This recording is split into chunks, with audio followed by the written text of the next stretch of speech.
Shalom, salam sejahtera untuk kita semuanya. Saudara-saudara dimanapun Anda berada, yang sementara beribadah di saat ini, terimalah salam damai dari Tuhan Yesus Kristus.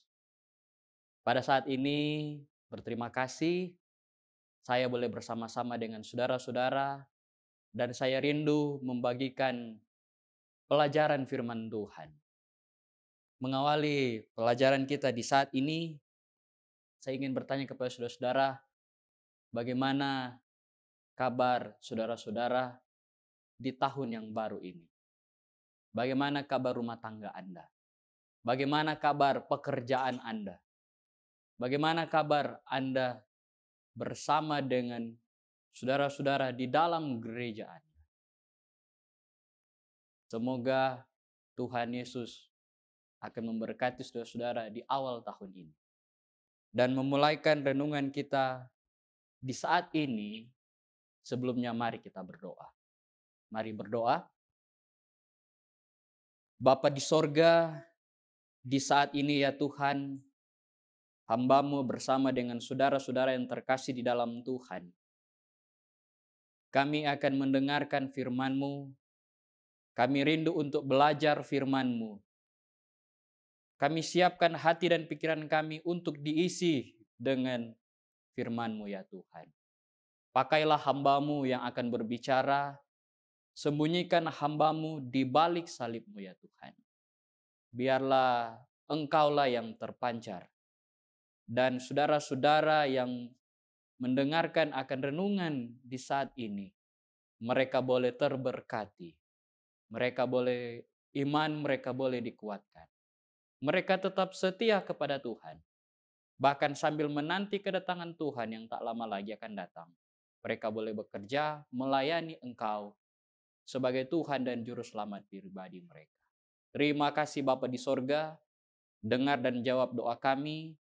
Di dalam nama Yesus Kristus, kami berdoa dan mengucap syukur kepadamu. Amin. Baik saudara-saudara, pada saat ini saya rindu membagikan renungan kita dan saya beri judul. Judulnya adalah Allah mengabulkan. Berbicara mengenai Allah mengabulkan. Ada satu tokoh di dalam Alkitab yang saya sangat akui bahwasanya ceritanya sangat luar biasa. Dan lebih daripada itu, satu tokoh ini akan menjadi tokoh pedoman bagi saya mengawali di tahun yang baru ini.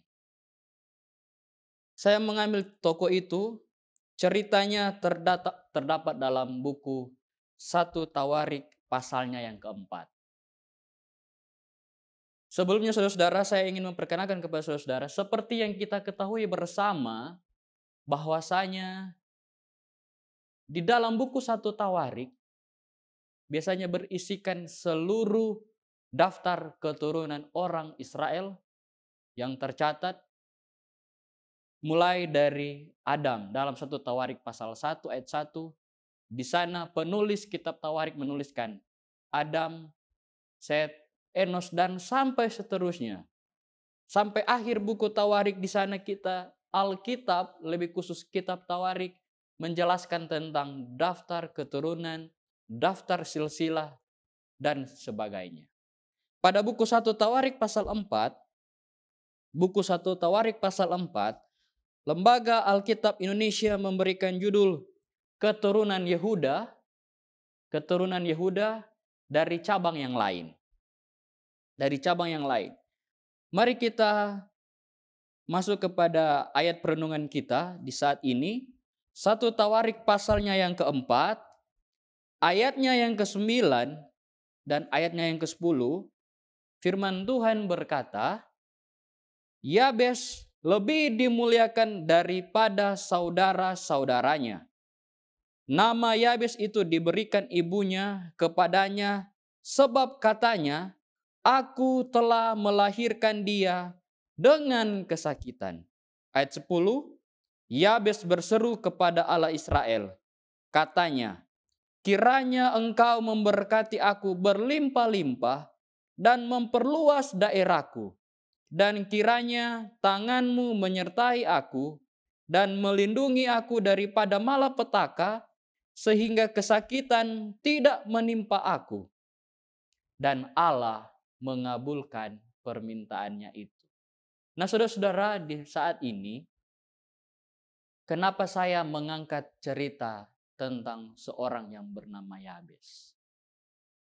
Kita tahu bersama bahwasanya dalam buku 1 Tawarik buku 1 Tawarik secara khususnya berbicara mengenai daftar keturunan. Tetapi ketika sampai dalam 1 Tawarik pasal 4, bagi saya secara pribadi, penulis kitab Tawarik sementara mengkreditkan akan 2 ayat di mana dia hanya mengisi cerita seorang yang bernama Yabes. Dalam 1 Tawarik pasal 4 ayat 9 dan 10, bagi saya secara pribadi buku Tawarik, isi dari buku Tawarik ada sedikit perubahan. Yang pada ayat sebelumnya dan ayat sesudahnya pasti kita akan temukan di sana. Misalnya, si A memperanakan si B memperanakan si C. Tetapi di 1 Tawarik pasal 4 ayat 9 dan ayat 10, ceritanya menjadi berbeda. Ceritanya adalah penulis kitab Tawarik memperkenalkan seorang yang bernama Yabes. Yabes dilahirkan oleh ibunya. Katanya dalam 1 Tawarik 4 ayat 9, aku telah melahirkan dia dengan kesakitan. Kalau kita membaca buku Perjanjian Lama secara khususnya, ketika manusia diusir keluar dari Taman Eden, Tuhan mengatakan kepada Adam dan Hawa, lebih khusus kepada Hawa. Ketika Hawa akan melahirkan dengan kesakitan. Sepanjang cerita itu, ketika Hawa diusir dari Taman Eden, ketika konsekuensi yang harus diterima oleh Hawa, oleh perempuan yang akan melahirkan dengan kesakitan.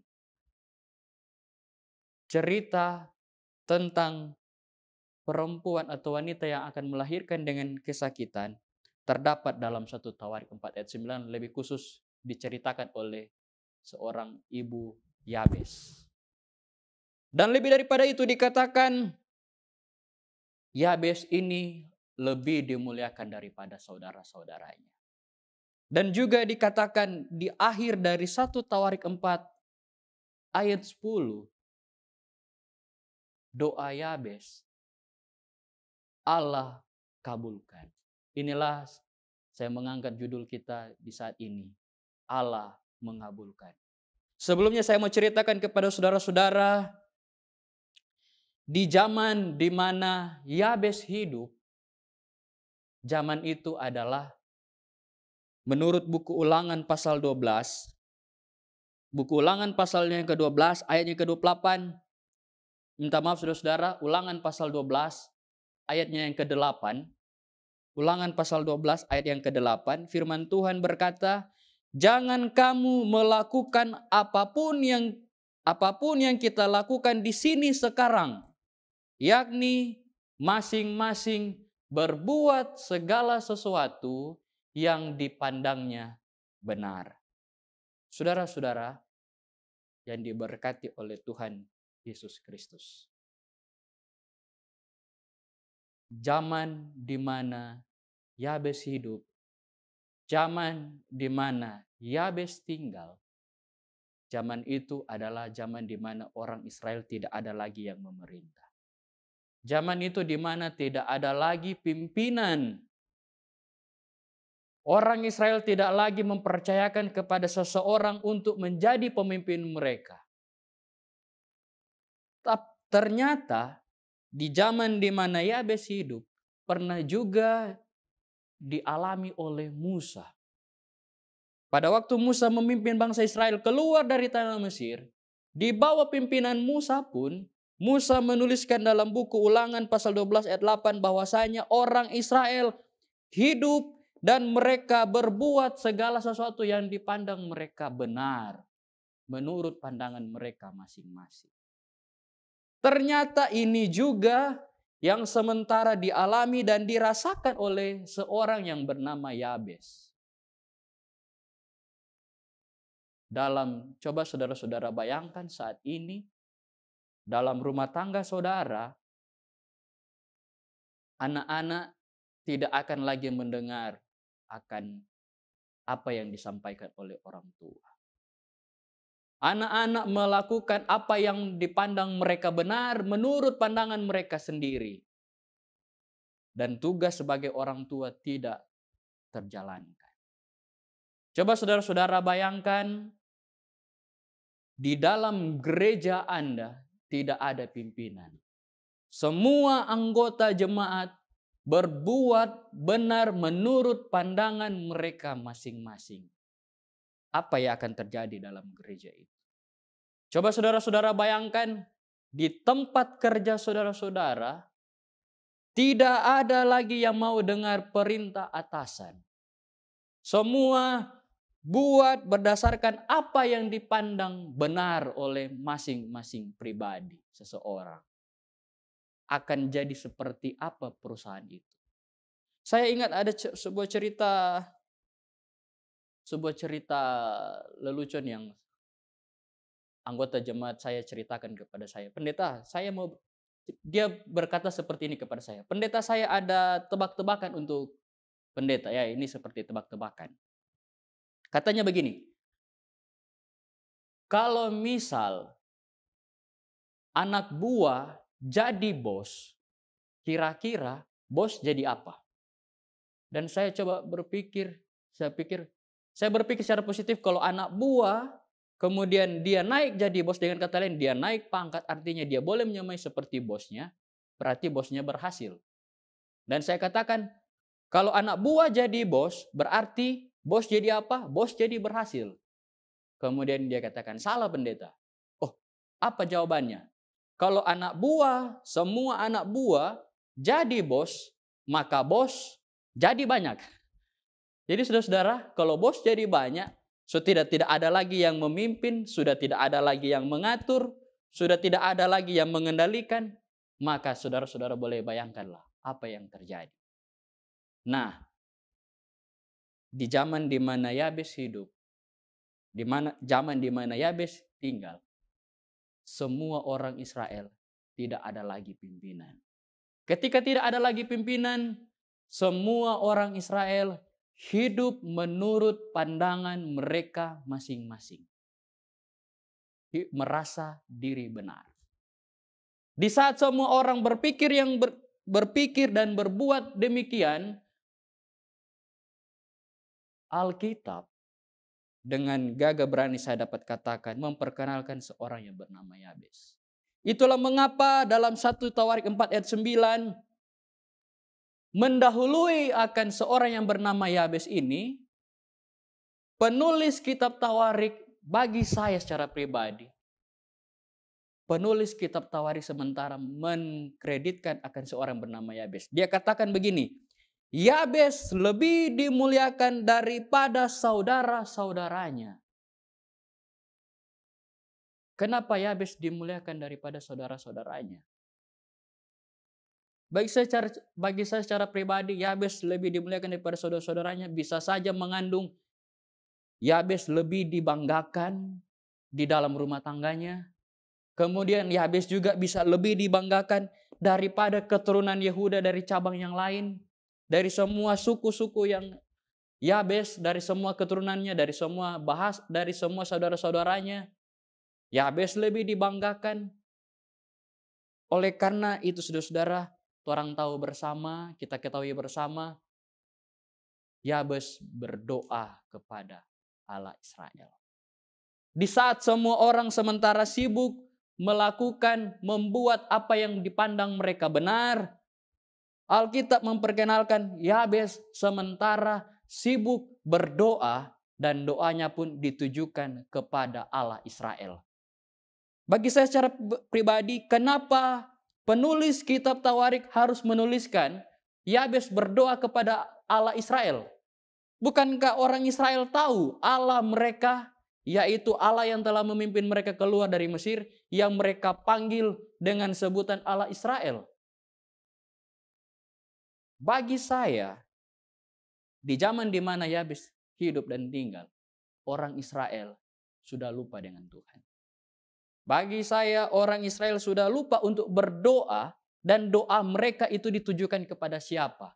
Kita dapat lihat itu dengan cara adalah kita bisa lihat di mana orang Israel tinggal, di sana ada dewa-dewa yang bisa kita temukan.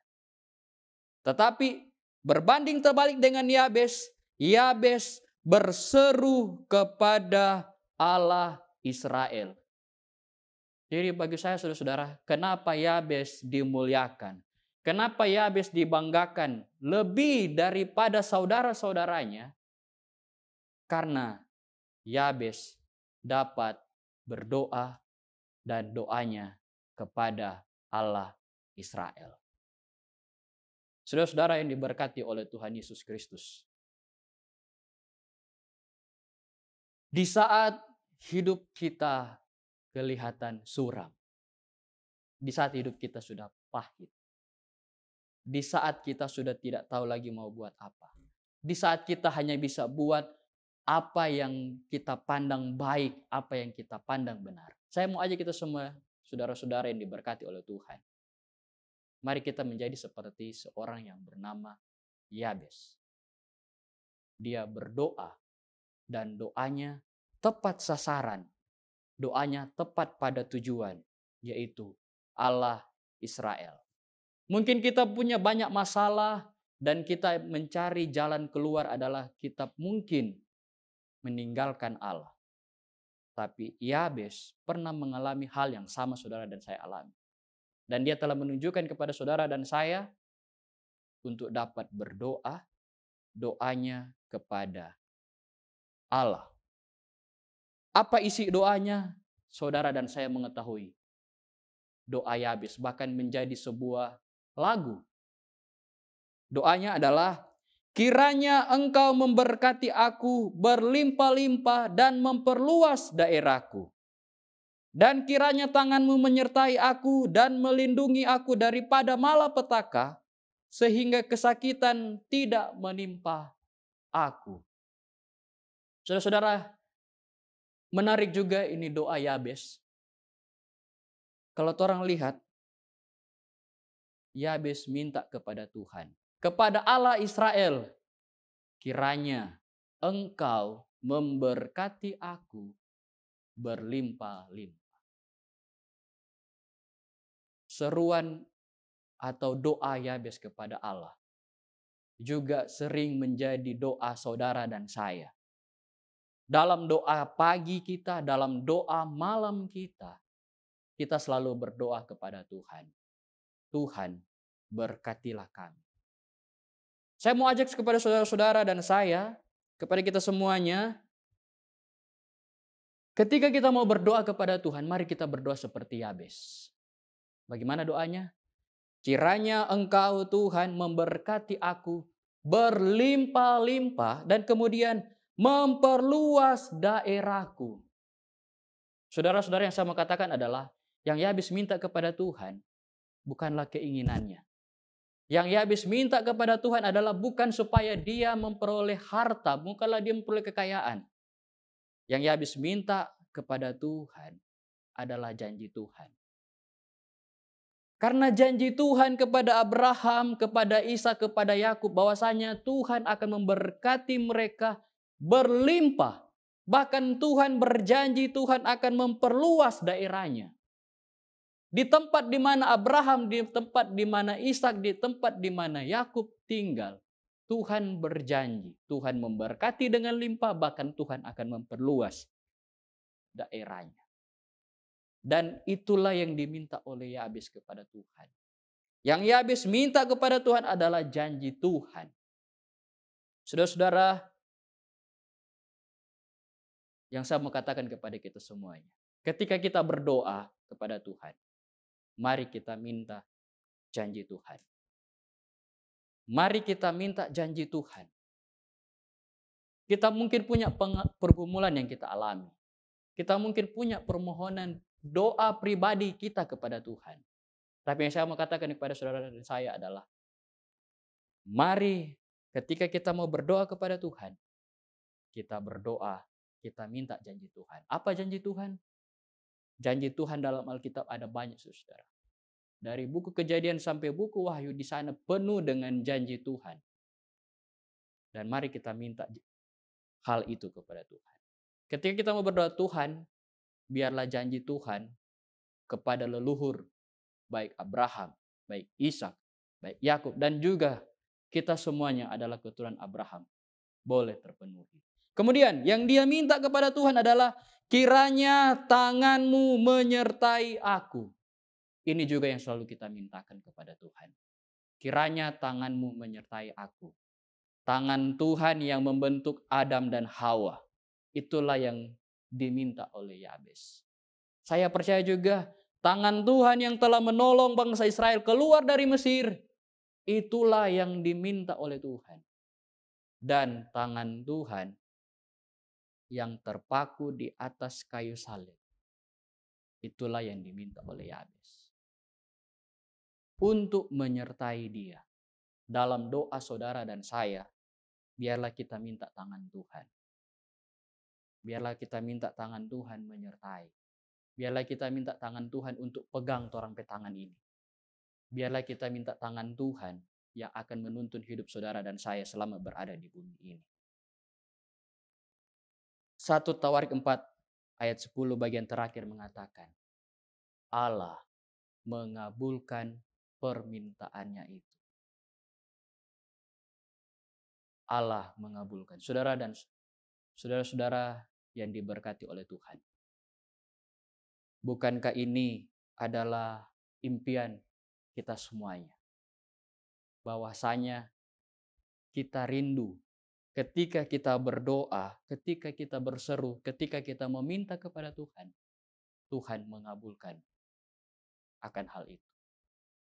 Bagaimana caranya agar supaya Tuhan mengabulkan seruan kita, doa kita, permintaan kita? Marilah kita menjadi seperti seorang yang bernama Yabes. Tuhan Yesus memberkati. Amin. Mari kita berdoa. Kita berdoa. Allah di sorga, di saat ini ya Tuhan, kami telah selesai belajar seorang tokoh di dalam Alkitab yang bernama Yabes. Alkitab memperkenalkan Yabes lebih dimuliakan daripada saudara-saudaranya. Oleh karena dia berdoa kepada Engkau Allah Israel dalam keadaan yang terhimpit, dalam keadaan di mana orang-orang lupa dengan Engkau, dalam keadaan di mana orang-orang melakukan apa yang mereka pandang benar. Tapi Yabes tetap berprinsip, tetap berkomitmen, tetap berdoa kepada Engkau yang adalah Allah Israel. Bahkan dalam doanya, dia meminta janji Tuhan. Dalam doanya dia meminta tangan Tuhan. Dan pada akhirnya kami ketahui bersama, Engkau mengabulkan permintaannya itu. Kami juga Tuhan, sebagai umat-Mu, kami rindu boleh menjadi seperti Yabes. Kami rindu ketika kami berdoa kepada Tuhan, doa kami dikabulkan oleh Engkau. Bapa di sorga, hamba berdoa, biarlah kami semuanya, baik hamba-Mu bahkan saudara-saudara yang terkasih dalam Tuhan, yang sementara mengikuti ibadah saat ini, kami boleh menjadi seperti seorang yang bernama Yabes. Dan ketika kami berdoa, doa kami didengar bahkan dijawab oleh Tuhan. Terima kasih ya Tuhan, dengar dan jawab doa kami. Dalam nama Yesus Kristus, kami berdoa dan mengucap syukur kepadamu. Amin.